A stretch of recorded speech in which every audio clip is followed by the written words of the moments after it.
Cool. So real quick, my name's John Delivuk, technical lead of development operations at innRoad. I won't bore you with what innRoad does too much because we're business to business, focused on hoteliers. Tech industry, maybe not so much interested, but what we do, we really, really enjoy, and we're very inspired by what Netflix does when they contribute pieces of software and methods to the community. So that's why I'm here tonight. Quick show of hands. I'm assuming most of the room running like Kubernetes clusters in maybe development or production? Maybe? Cool. For these groups, Ubuntu, CoreOS, something else like Ubuntu, you guys with that, or Debian-based images? CoreOS? CoreOS? Okay. And other? Yeah, that's what I figured for other. I figured those two were it. For us, we went with CoreOS. We really liked how it was built. If you look at the repository and you look at the number of components in Kubernetes that are now dependent on CoreOS and vice versa, that it's a magical coupling. So we have to accept credit cards. This makes us PCI DSS compliant. We are not right now in the best place. We inherited an application, and as we've been through refactoring, we've implemented Kubernetes. We've taken domain-driven approaches that are underlying with microservices. What's the difference, you say? We have bounded context. So we never really worry about necessarily the server cluster running. We are more focused on each service respecting a contract that the service publishes. This allows much more minute testing, and then we again do some overall end-to-end testing just to smoke check. I'll tell you some stuff about what we do to secure our Kubernetes cluster, but I will not guarantee that this will pass your audits. At the moment, we are level 2 compliant. We're moving towards level 1, reinforcing everything, but we haven't made it there yet. So a little bit about innRoad. I joined in 2016. Traditionally, they used a lot of Microsoft, which is completely the other end of the spectrum from Kubernetes and microservice implementation. BizTalk is ugly. I hate it. I still have nightmares. I don't know why anyone ever used MSMQ, but we knew that there was change coming. So we migrated to AWS.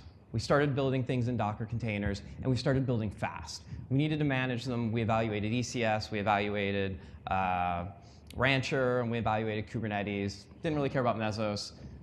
We loved it. We went with it. Our business is also incredibly event-based. When people go in and they book a reservation through our partners, we're generating events that need to propagate quickly. When you're changing status of rooms, this needs to go quickly. Synchronous operations kind of suck.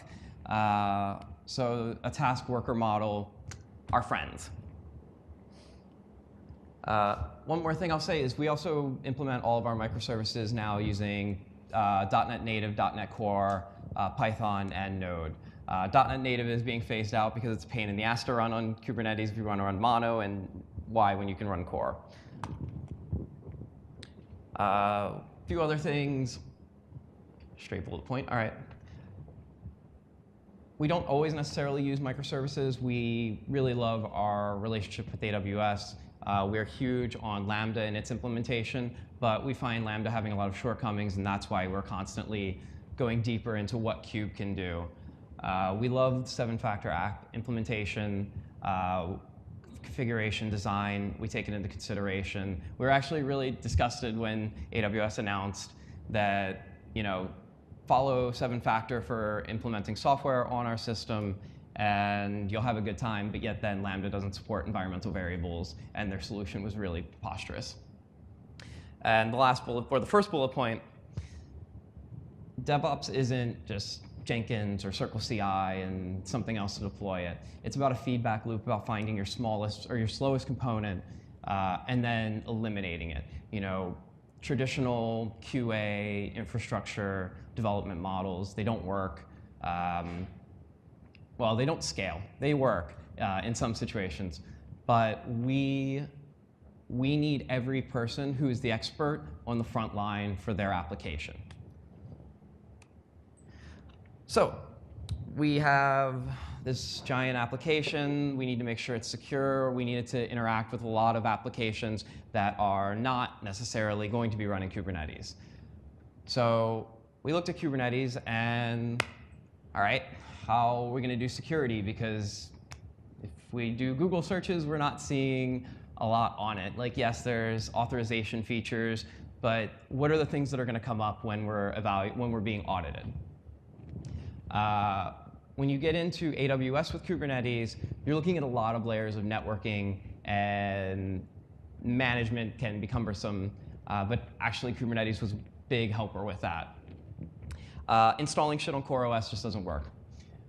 So coming back to that, a lot of these bullet points may be geared towards CoreOS implementations. If you have Debian, you can just do it the old way, but I think going through the pain of implementing through CoreOS helps significantly. So here we are. We're going through, we're now running 60 services handling secure information in our Kubernetes cluster. We love the idea because now, unless you're doing something incredibly wrong, you're no longer storing state to local disks. You know, don't map anything to your local host node because it has to be an unencrypted EBS volume for root. Save it to an external volume and encrypt that. Oh, in AWS? You can do encrypted through volumes in AWS. Oh, you can? Yep. My mistake. All right. Sorry, didn't mean to throw you off. No, all good. I think I haven't had to deal with that on the Linux side. On Windows, I think it's still a limitation, right? You have to, well, you have to create your own, you go into KMS, create your own key, and then create your own AMIs from their AMIs with your key in it. So Gotcha. right. They have a whole page on it. Gotcha. All right, I'll update that later. Sorry. All good, no. You know, you look at a lot of what security software does.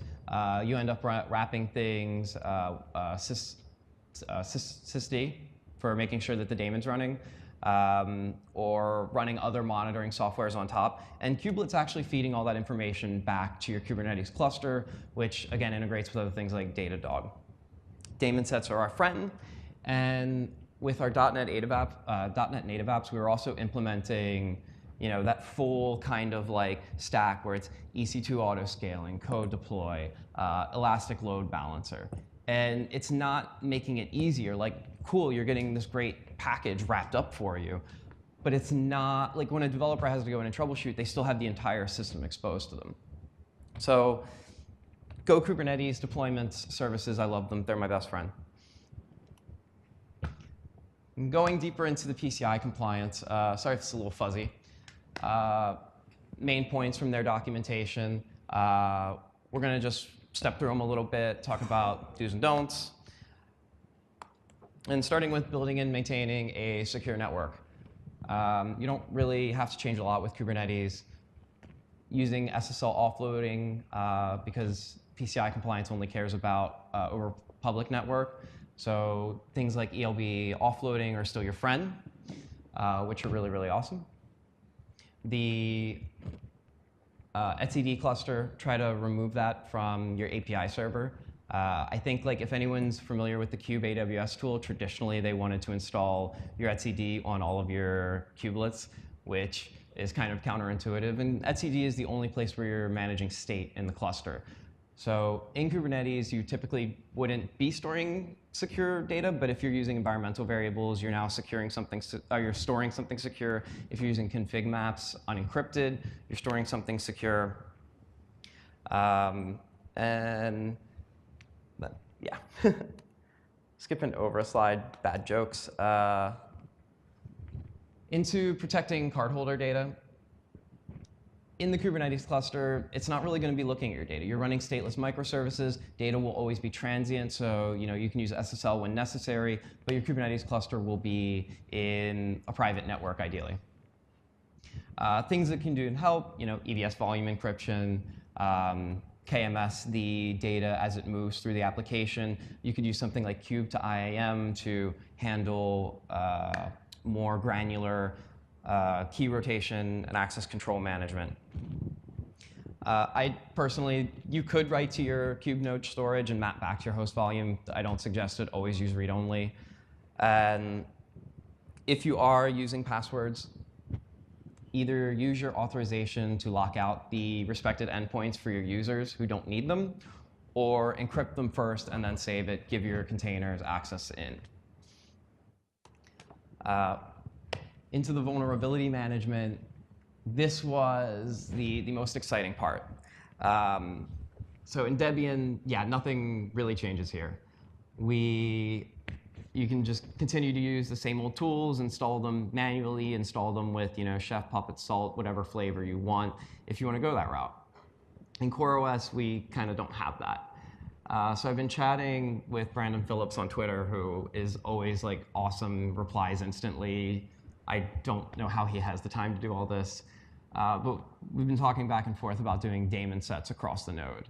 So at that point, you're reporting everything back to your cluster. You can monitor for events. We use Datadog on top of that. So you can see if anything's having issues.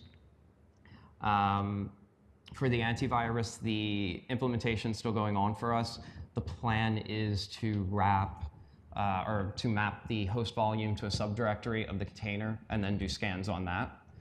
And then we can raise alerts as needed. Yes? You have CoreOS set up for the automatic updates? Yes, but they're still going to look for antivirus in our audit. Oh, sorry. Yeah. It's not, yes, totally set up. Great things about CoreOS. But at the end of the day, I don't think compliance sometimes moves as quickly as the technology. While they're often written a little loosely, it still says you should run antivirus. For this, ABAC, ABAC, don't mess with it. You reload your API servers on every change. Same with if you're using tokens. Pain in the ass. You can run an HA setup and try to do them one at a time. RBAC is great. I know that just 1.6 went into beta. It's been rock solid. The examples they have in there for getting it set up, awesome. Just be very cautious of your kube system namespace, I recommend. Underneath, for your authentication into your cluster, Vault. There's actually a great DigitalOcean blog post about using Vault for doing your management. I don't know if anyone's looked at doing Kubernetes across multiple regions or multiple data centers, but that's how they're solving this issue. And webhooks, but I don't know if anyone has any experience with the webhook setup. I haven't seen one like awesome. I'm hoping we get SAML at some point. So for the regularly monitor and test networks, there's lots of security to be sold you. Personally, for our company, we went with Alert Logic because we're a small company. It's not just necessarily they provide us with software, they provide us manpower. So we deploy agents into our data center. They do not officially support CoreOS. We took their Debian image, we built it into a Docker container. We'll be throwing these up in our innRoad GitHub if you have any interest. These connect back to the host, feed data into the Alert Logic data center, and they're going to monitor for any kind of security events, escalate when needed, but you kind of get that human verification before they wake anyone up. The other good feature is if any of your additional software you want to run with it is compatible with syslog, they will read off of that, and you can pipe additional things in as long as they can parse the data out. Really, really powerful because there are not a lot of tools out there for Kubernetes or even just Docker at the moment. The two companies that are going to come up are Twistlock and Aquasec. And Aquasec we walked away from because their pricing, but secondly, they're not even at the Kubernetes level. They're just integrating with the Docker daemon. And not that necessarily that's a bad thing because everything still pretty much executes through the Docker executable, but the Kubernetes API is a really, really easy source to get information from. So the features there, they're going to scan during builds. They can block pushes or fail builds when you're failing your CVEs if you want to enable it. It is also kind of archaic. Team City and Jenkins personally. Circle CI is great. Defender is going to be a daemon set you pump to your entire cluster. What it's going to do is interact with the console application. You're going to set rules that say, you know, blacklist any image from this repo, blacklist images failing major CVEs or with a really, really low score. And it's going to make sure that this gets enforced to have security, provides a great audit log, and you can also lock down your Kubernetes API with twist lock. We're in the process of our evaluation right now. They have a very, very beautiful demo. Like, if you guys are I'm typically not a security person. I find this incredibly boring, but they made this a little more pleasurable and not dull. Hopefully better than I do. But what they give you as far as a deployment artifact is completely crap. I really would like to have strong words with how they could improve that. But hopefully, you know, product evolves, great stuff. But once you get going, the kind of visualizations you start to get from it are great. Because in this cloud infrastructure, you know, we're constantly building, but no one goes and they sit there and they draw like, all right, well, this container is going to be on this node, and then he's going to be connected to a load balancer on this port. These things we kind of just given up on in the abstraction. And we need to audit it, but we don't necessarily need to draw it and then hard code everything in. Obviously, for this part, external pen testing, Datadog, other monitoring, just on top of it, make sure everything's running safe, but we all know these. Really great flags in the API server. These guys are just going to audit your log, grab them, send them somewhere else. There's just no mystery once you do this. It's also really great for troubleshooting once you've gone to RBAC and knowing what's blowing up on you. So this is all fun. We're in a situation we have to keep our entire network in scope. These days are changing. We're currently taking our payment infrastructure and we're just stripping it out of our entire application, and we're going to stick it somewhere else. Lock that network down. And not that we won't maintain security on the other network, but with a smaller footprint, you can buy more expensive tools. With a smaller footprint, you need a smaller team to manage it. With a smaller footprint, headaches just get smaller. By doing all of our communication over the HTTPS over the internet, we treat it like a third-party service, even though it's run in-house. But we no longer end up in that situation with, oh, you know, well, someone wants to spin up Periscope in production to check something, and that's going to violate compliance. So no, you can't do that. Not Periscope, Telescope. I forgot the name of the software that he just showed. I apologize. Telepresence. There we go. Awesome. And if possible, get rid of your payment. Send it to an outside vendor. My biggest recommendation ever. There are so many out there that integrate great, like Stripe, Braintree. With our security, we've still got a little bit of a roadmap to go. Calico is, you know, the favored implementation for doing network restrictions. Right now, we store no stateful applications inside of our Kubernetes cluster, so we've kind of moved away from it. All of our APIs are public within our internal network that we run in our Kube cluster. So it's kind of not there yet necessarily. We're still fine-tuning our container. That's why we haven't released it. We will be publishing antivirus, alert logics, agent, and then I think there's one other out in our GitHub. At some point, those will become available. But we want to make getting compliant applications a little easier. The biggest thing is so few are doing this at the moment. And if you actually look at the current like security analysis, like more and more credit card leak is happening with inside companies as time goes on. A big headache we had found was with AWS, every time you spin up a service, and especially with microservices, you provision a new security group, and then that security group needs to have access to your kubelets. Once you hit past 50, this craps out. You can have them increase the limit to 100, but it's not necessarily resolved. You could stop writing services, load balancer services, and switch to node ports, and then do this manually and create other things. But services are just so much better. If anyone has good recommendation for this, I'd love to hear it, but it's kind of something we've been dealing with. And right now, whenever you create the load balancer, it opens up all ports from the load balancer to the kubelets, which, allowing that load balancer in, it's very, very small scope, but it's kind of not clean when clearly the Kubernetes service knows what ports should be allowed. Pull requests at some point. So security is really boring. I apologize. I'm just trying to ease a burden that hopefully none of us have to deal with every day, but I know it comes up. For a little demo stuff, some of the stuff we've done at innRoad, I don't really want to show our consumer application. It's not exactly exciting, but I will show how we implemented Jenkins over top of Kubernetes.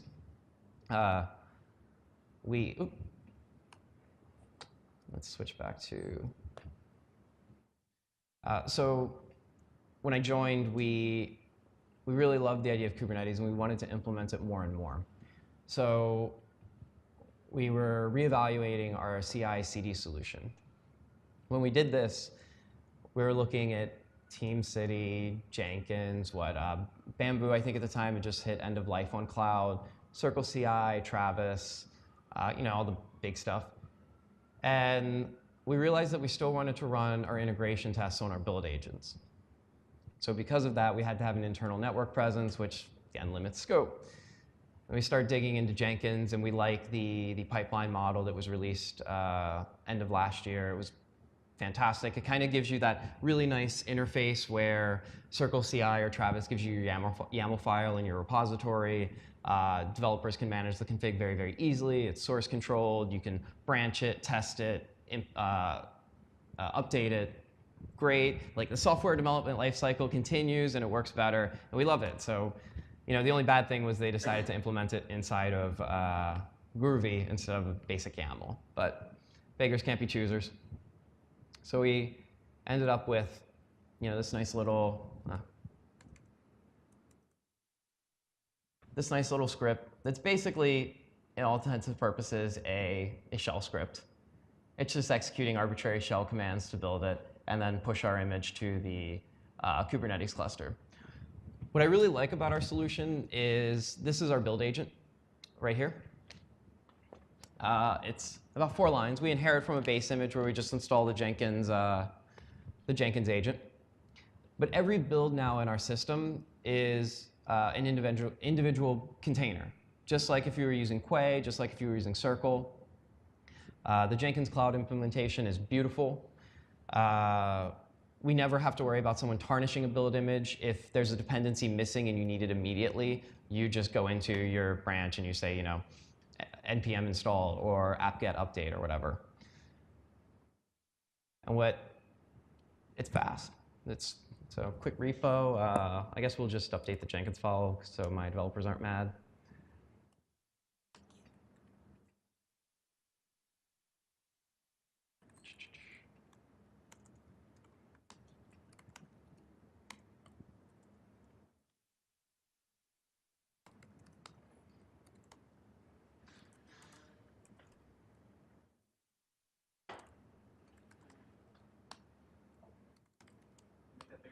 Oh, apologies. So just recap real quick. I just add some spaces into our Jenkins file and threw it in. So Jenkins is listening to the repo. It's all right. It should have a build queued up if I was logged in.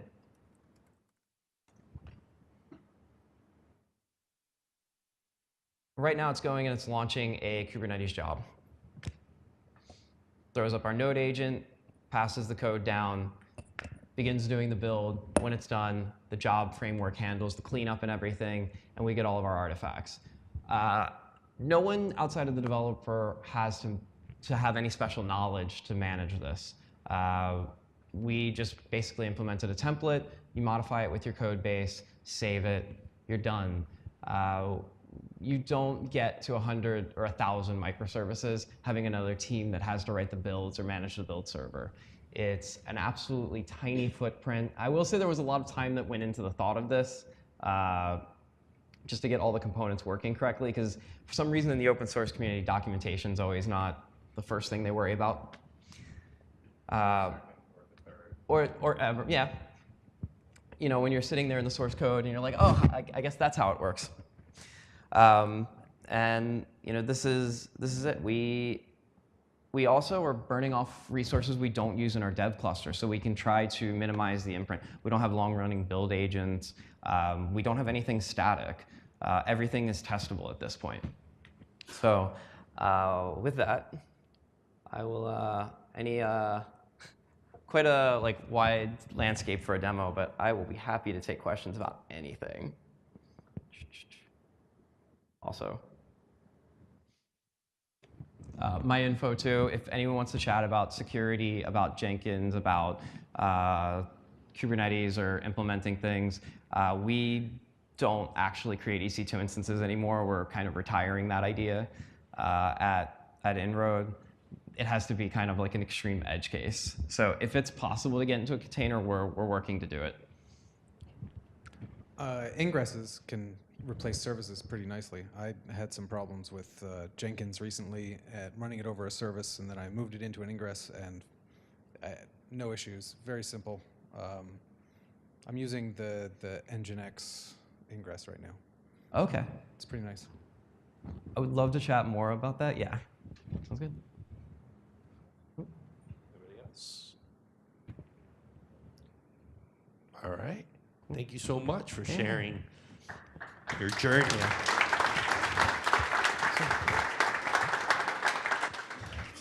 Thank you for showing up. We have some time. Feel free to mingle, meet other people, chat. We still have some Taco Tuesday food there for you, and pizza. So hang out, mingle, and if not, see you in June. Thank you for coming.